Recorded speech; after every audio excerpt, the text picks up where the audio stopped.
dhufu naan jee an takka Allahun kiyya sagade hogganaan jee sagaduu malee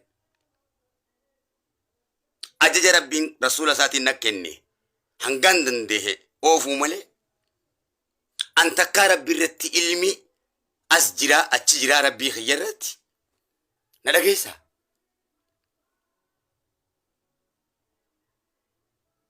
Sikas jira juus rabbiin a'uudhu billahi minash shaitaan rajiim jeen kaasin jiru jettu kunis a'uudhu billahi minash shaitaan rajiim jeetin lamaanuu shaitaana godhe bilaa makaan ka jiru fi maariyyoo makaan ka jirus a'uudhu billahi minash shaitaan rajiim firraa jeeni na alata irratti galfadhe lamaanuu.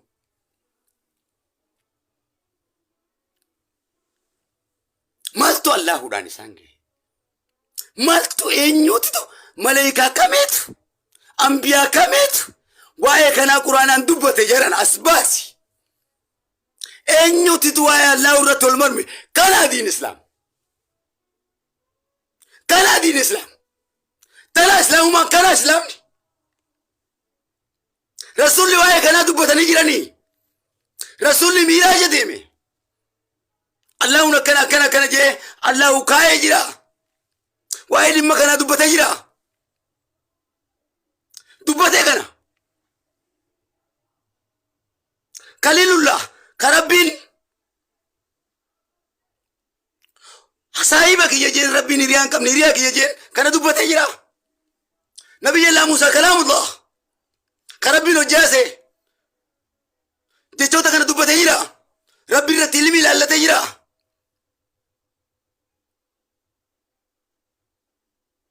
Maaltu Allahu nage Allahu abbadu malee Allah unas jiraachi jiru maaltu naange kana Islam kana maqa Allah fuudhani miidiyaa irratti gama wal jechuu keenya munaafiqoonni kun nasaaronni kun kana Islaamummaan tana asaabonni akkasitti Allah unas jira achi jira jedhanii wal mormaa turani achi jiru jecha wal mormaa ture asaabonni nabi eessa fiddeti tana tina loo dabarsiftu tana Islaamummaan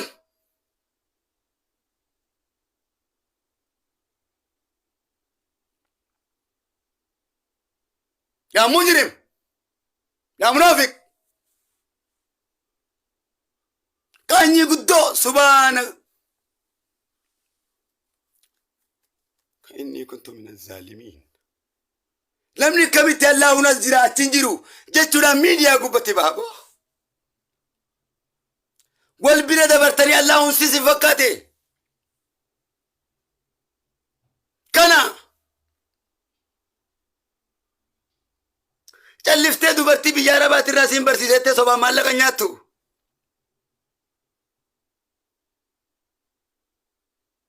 maal jechu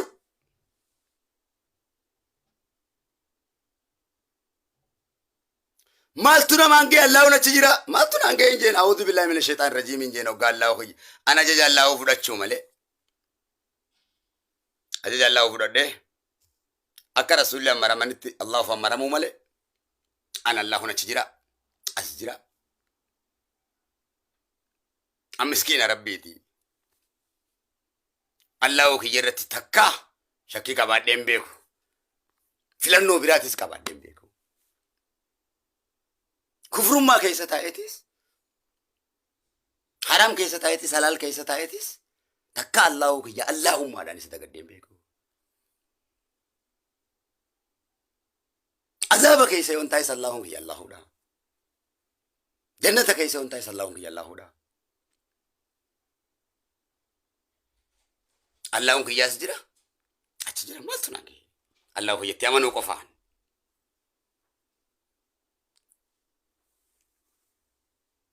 midhagayyee assalamu alaikum Sumayyaa deemu caannana akka midhagaa mee ilaala jarana rasulli rabbi Allahun as jira achi jira hin jiru kan miraaja deeman dubbatanii rasulli rabbi ambiyaan tokkolleen dubbate malaayikaan tokkolleen dubbate duwwaan akkanaa tana dhageessanii miidiyaa gubbaa yaabbaleen kiyya duwwata akkanaa tana akkana ibaadan Diin Islaam akkana. Islaamni akkana. Waan Abaash ifin jettu. Waan Wahabiyyaa ifin jettu. Qushaasha waba. Waan Kawaariyyaa ifin jettu qushaasha waba. Waan Islaamummaa diigetiin galaba. Allahu akbar. Allahu akbar.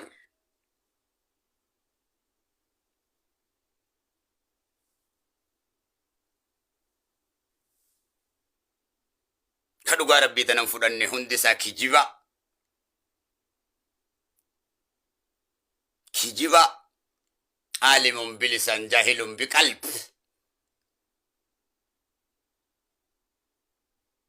Ifaa barsa wanni lafa keenya nuti Islaama. Amantiin teenya diin Islaami.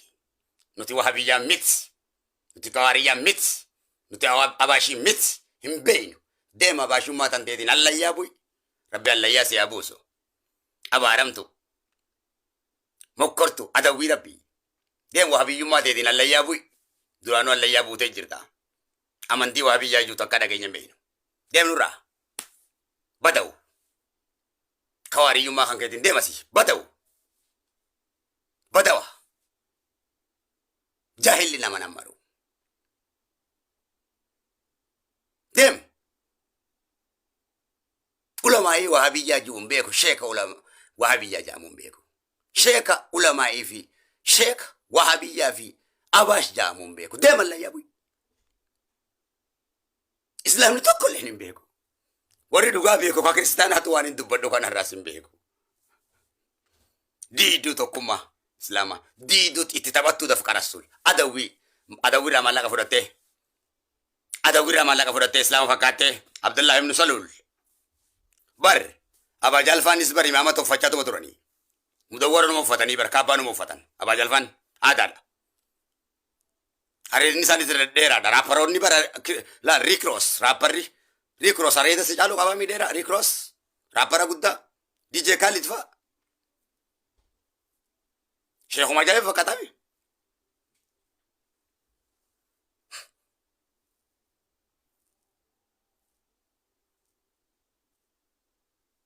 Ifa. Munaafiq kajee rabbi bar suratul munaafiqiin jira. Suratul munaafiqiin jira bar Qadiir me kajee. Qadiir waan takka firraa jechuun danda'u. Maal jaa? Qadiir fiifuu ammaramaadha. Islaamummaa Wahabiyyaa jaamtu. Amantiin akkana jaamtu hin dhufne. Shari'aa Rasuul booda amantiin biraa takka illee hin dhuftu. Silaa Sayyidinaa Iisatu fida. Isa ruuha Allahtu fida silaa. Shari'aa biraatii fi amantii biraa yookaan aqiidaa biraa. Inni aqiidaa Rasuuliin ta'e Islaamummaatiin deema aqiidaan isaa diin Islaamii. Aqiidaa diin Islaam jettuun ala. Ati Rasuula kamtu sitti dhufee Wahabiyyaadha kasiin jee Rasuula malee ni jiraa. Eenyunni Rasuulli Rabbii diin Islaamii Islaama Rasuulli Rabbii amantiin isaa diin Islaamii. Ati kami? Tanuma himika.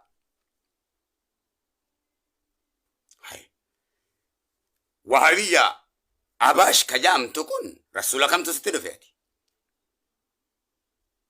Rasuula kamtu Islaamaan diigi diin Islaam diigi siin jee. Ambiyaan ambiyaa kan lafuuf dhufe ni jira. Rasuulli Rabbii ambiyaa kan lafee ni beekaa Islaamummaa irratti takka. Wama takkattu Rasuulli Rabbii kan lafee hin jiru. Sheeyni sheekan kan lafu. Boona dhageessaa osoo sheeyxaanni gartee qileetaan si baasu. Rabbiin gartee maleekaa guddaa sheeyxaana jaamu sanuu akkasitti darbe. Siisni darbaa hoo. Rabbiin ambiyaa kabajamaa. Nabiyya Laayoonis qurxummii nyaachise. Oosiis biyya si nyaachisaa hoo. Islaamummaa tana gabrummaa namatti hin fakkeessin akkuma suuratul Ashir irratti je Islaamummaa irraa naman gugachiisina. Rabbiitu je. Ni dhufan zamana booda warri Islaamummaa tana namatti jabeeysanii gabrummaa namatti fakkeeysanii mormaa uumuudhaan nama jibbisiisanii wantoota garagaraa uumanii Islaamummaa keessatti kilaafa uumanii tokkummaa diin Islaam diiganii suuratul Ashir ka Rabbiin mirkanaawe kan yoo isa qaraate malee kan 1,700 si eegu.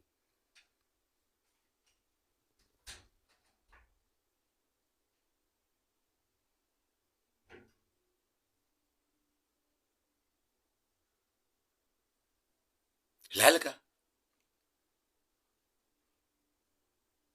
ni dhufan Islaam fakkaatanii dhufan. Islaamummaarraa nama gugachiisan. Qabina jajjabaadha isaan qabna. Kajee Allah. Isaan kun kami warra waa biyyaa jee deemu kaanuma kanatti. Rabbiin bakka tana jira bakka sana hin jiru juu takkaa waan namni jee hin beeyne. Salaamuun qawla min rabbi rahiim. Waan takkaa rasuulli rabbii jee hin beeyne rasuula irratti Allahu irratti warra ilmii ilaallatu. Subhaanallah. Aboo rabbiin immoo karamu rabbiin ni abbadama. A'uudhu billahi mina shayxaani rajiim.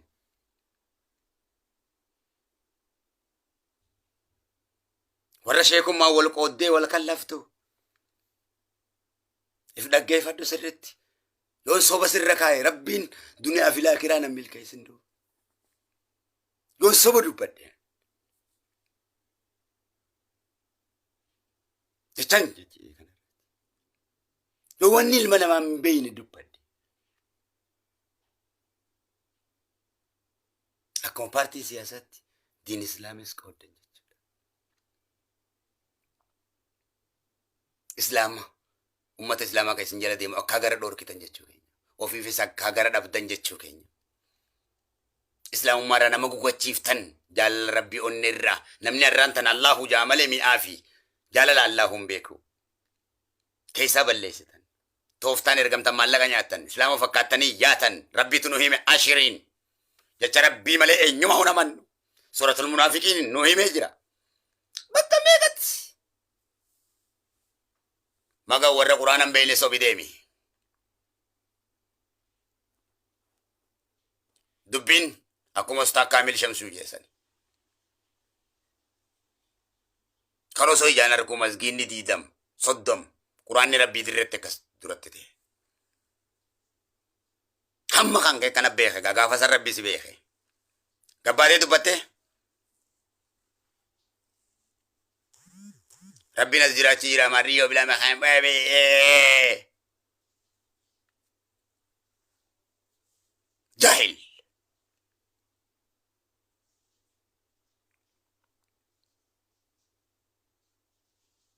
Maa masgiida rabbiitiin dubbatin.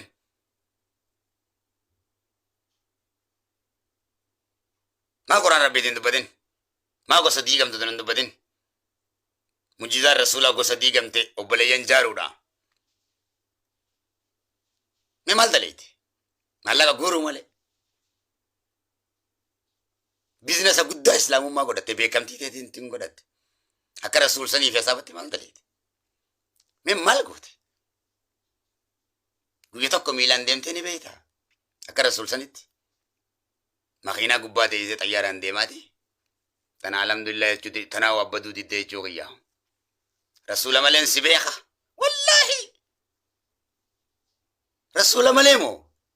Si jalan deema. Si kakkanaa kanamu. Si jala deemuuf rabbi nan gaafata. Dhabuudhaaf rabbi nan gaafata. Rasuula kiyya jala deemuuf rabbi nan gaafata. Irraan azabaa. Quraana barachuu Google kuno. Warra hikmaa qabu qulqulluu. Quraanan booreeffamin hadiisan booreeffamin. Google, YouTube. Rabbiif galannee haa ga'u. Achirraa boduu onnee teenyatti haffazamaadha. Rabbiin hafiz waan ta'eef. Inni siyaasa inni kun afaan keetiin dirqama gartee quraana haasa'uudhaaf akkuma suuratul fusilatitti jedhe ni jaayyaa Muhammad. Ummanni kun gaafa gartee gurbaa dargaggeessa lafaa kaafne afaan hajamiin quraana onnee isatti haffazne hoggaa dhufee irratti afaan hajamiin quraana qara'u afaan hajam jechuun akka Ibnu Abbaas ji'utti afaan Oromooti. Laal. Hoggaa dargaggeessa kana kaafne afaan Oromootiin irratti qara'u afaan hajamiin irratti qara'u ni ja'an. Yaa jarana quraanni afaan Arabaa afaan hajamitti jijjiirame ja'aniiti kallafanii hundi isaanii yaa Muhammaduu kiyya azaabatti dhumuuf ta'anii suuratul fusilatiin jeemoo hin jenne Allahuun je'eeti jira. Jechisaa dhugoome moo hin dhugoomne? Dhugoomeeti jira. Sirrii waan taateef qollofeetiin jira sittiin himu. Guyyaa nu siif himaa. Hayyee amma waa biyyummaa tantee dhiiftee gara rasuul tokkummaa islaamatti dhuftamoon dhuftu yookaan rabbi sodaatu taate.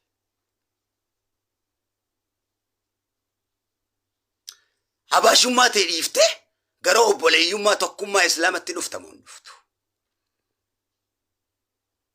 yoo rabbi sodaate firqaa ta'e dhiiftee. Kawaariyyummaa tanteeta deemtuun tana dhiiftee waan quraana irra hin jirre gara tokkummaa rabbiitii fi hiriira rasuuliin hogganamtamoon hogganamtu laal hin hogganamu yoo jettees bar waan takka hin fiddanii bar waan takka of miita malee fudhattamoo rasuul fudhattee deebitamoon deebitu. Morma miidiyaa irraa kaaftuu fi islaama diiguu kanarraa dhaabbattamoon dhaabbattan.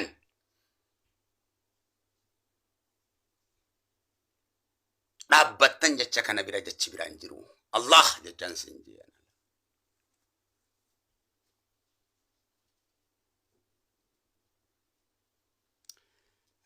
Isuma kana sadaqa Allahul Azim.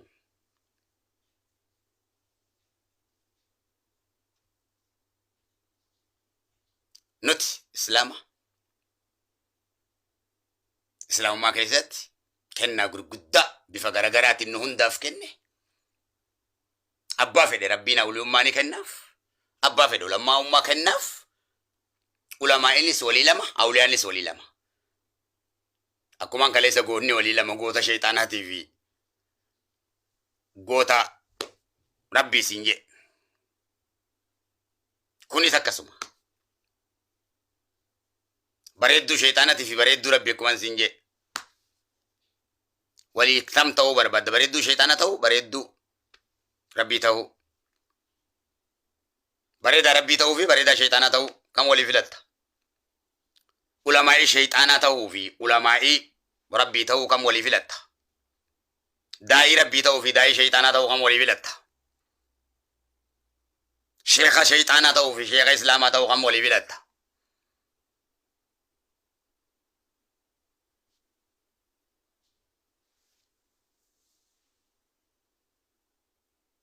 Dubbii gabaabduu.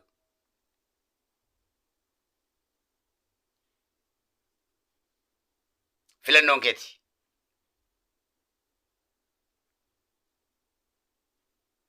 Awliyaa rabbii ta'uu fi awliyaa sheexaan ta'uu kam walii filatta? Walii filatta ijooyya. Gabrichi rabbii islaaman diiguu. Kamu islaamni islaaman diiguu. Obboleeyyummaa islaaman diiguu.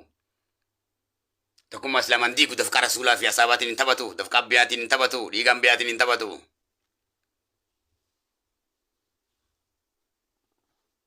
Rabbiin as jiraachi jira jee rabbiin hin mokkaru. Rasuulaan hin mokkaru. Rasuula irratti ilmi hin laallatu. Allahu irratti ilmi hin laallatu. Islaamni. Imraan. Akka kanaati.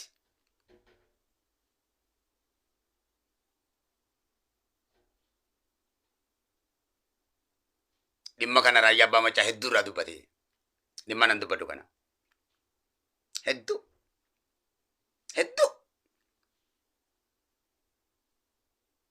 Osoo nuti teenyee firkaadhaan walirruu maqaa wal balleessuu malee daawaan biraan jiru. Raayyaa abbaa machaati qaje. Waan inni hin jiin hin jenne. Ammaas yoo ta'e nuti adda guutuudhaan bamuluu gimbaar hoggansi keenya rasuuli sirri keenya quraana uumaan keenya Allahudha. Amantiin keenya aqiidaan keenya diin islaami malee abaashii miti wahabiyyaa miti kawaariyyaa miti inni biraa yoo jiraate sanii miti. Nuti aqiidaan keenya maqaan isaa islaama jedhama diin islaam. Maqaan keenya obboleeyyummaan keenya islaamummaadha jedhama. Kana kan nu moggaas Allahudha malee ilma namaati miti. Ifa. Warri islaama taatan kan aqiidaan keessan diin islaam ta'e rabbi isin haa milkeessu. Warri nasaaraa wajjin maqaa islaamatti moggaasuudhaan firkaa rasuulli balaaleffatan diggumsa rasuulli rabbi balaaleffatan dhiiga rasuullitti dhangalaasan islaamummaa rasuulli rabbi dhiigatti dhangalaasan diin islaam rasuulli rabbi dhiigatti dhangalaasan asaabaan meeqatti qaqqalame jayni meeqatti qaqqalame ulamaa'in meeqatti qaqqalame firkaadhaan hin diiga jechuun rabbii wajjin qabsoo wal qabuudha waan ta'eef rabbiin gabroottanis sodaatu rasuulli rabbiitis biifleedha darbateen dhabu adda malee sin dhabu si kuffisa onnee si beeysa si gubbaan tarkaanfate akkuma abajaa ilfaa akkuma abii lahaffaa si salphisa Allahu akbar Allahu akbar gilsa na egarra wahabiyyummaa kan kee dhiisite kottu gara diin islaam osoo ati wahabiyyaa dheefin jechuu baatte an islaam efin jette silaan abaashiifin jechuu baatte an islaama jette silaan kawaariyyaadha jechuu baatte an islaama jette silaa islaamummaadhaaf yadde masgiinni 30 fi quraanni rabbii dirree irratti akkasin ta'u ture isin qofa miti waan biyya keenya qofa miti addunyaa guutuu irratti akka gaafa rasuula sanitti aangoo qabaachuu isinirra ture karaamaa qabdan ture abbaan fedhe isinitti dubbatu ture silaa jaahilli addunyaan ammaru ture silaa dhugaan du'e sobni addunyaan ammaru ture silaa jaahilli beekaan hogganu ture kaistan jangoone kasalaatuun hogganu ture silaa quraanni rabbii nasaaraadhaan hin hogganamu ture nasaaraatti hin gaafattu ture silaa hundi kan kee nasaaraan hogganamtaa miti maali nasaaraa miti taangoo sii kennite maali addunyaa irratti maali sobaa kun silaasiitu aangoo namaa kennaa ati amiira almuuminiina turte bifti tanteetiif taasaabaa irraa himtu sun takka wanni adii isaan himtuuf ati tokkoomi bar wanni adii isaan himnuufi quraanaan himnuufi tokkoomi bar akka asaabota nabii irraa asooyina garuu asaabota nabiitiif waliin fakkaannu maal jechuudha kun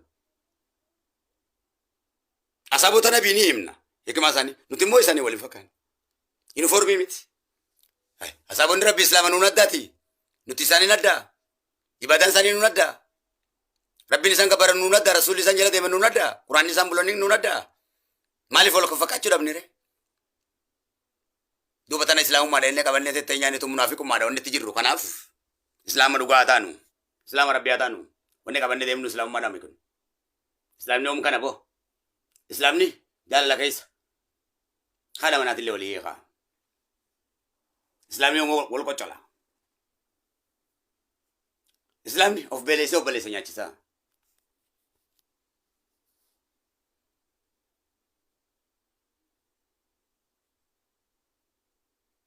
islaamni tokkummaan roorroo fidaa deebisaa islaamni ooma islaama arrabsaa